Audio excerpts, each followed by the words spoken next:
We're back now with one final segment with Doctors Underly and Kerr. We talked a little bit about the budget, but I want to expand on that and talk about Act 10 because Governor Evers wants to partially repeal it. It would restore collective bargaining to professions like teachers. Do you agree or disagree with the governor wanting to repeal part of Act 10? Dr. Kerr? Well, first of all, our teachers have been invaluable resources to all of us, whether it's through the pandemic or operating our schools on a daily basis. And it's been painful to see certain aspects of Act 10.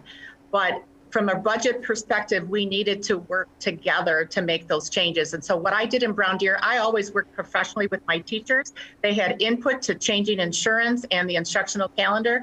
And the day before the protest, they called to let me know that they were going to go, and I encouraged them to do that. So it's not necessarily about collective bargaining. It's about creating great relationships and treating your teachers as professionals. And so that's important for us moving forward. So do you agree or disagree with the governor wanting to repeal part of Act 10? Again, look at the legislature.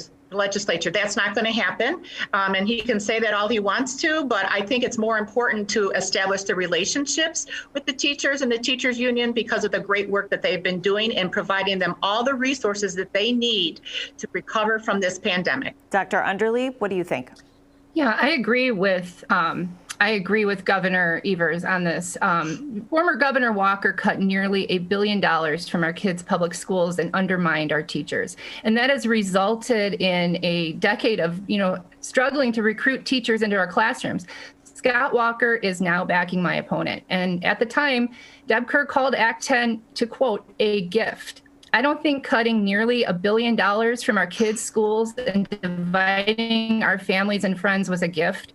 Our kids' education doesn't need to be more polarized or partisan, and we need to make sure that every kid every day is getting the best possible education that we can provide as a state. Dr. Underly, I want to ask you a follow-up on that. So the Wisconsin Education Association Council has endorsed you, so this has to do with unions in the Act 10 conversation. There are people who think that the union is more interested in serving teachers than students. So how do you convince them that you will be for students? I am for students. When you think about teachers, teachers are for students. What the unions do, and I am the recommended candidate for WEAC, yes. What the unions do is they provide that voice. They provide the assistance to advocate for kids.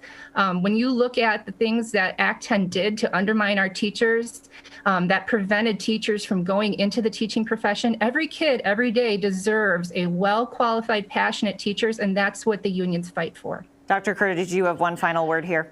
Yeah, the problem, the difference between us is I've always valued our teachers. I come from a teacher and education family. In fact, I recruited teachers into the profession during Act 10. And let's remember, this is over 11 years ago, people. So I have support on both sides of the aisle because I'm a bridge builder, and that's what we need. We need experience with people that have worked with the legislature and Congress people because we are going to need additional federal funds to recover from this pandemic. I'm not about being on the left or the right.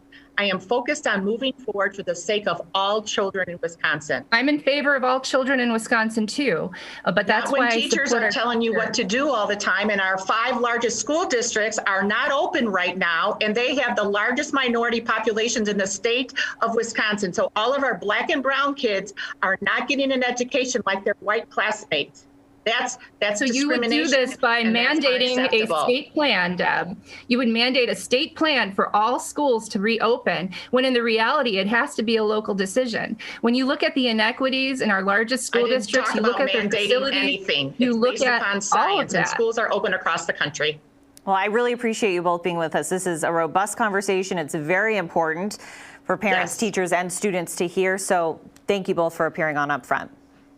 Thank you so much. Have a great day, everyone. You too. Coming up, a final look at this race and the candidates' records.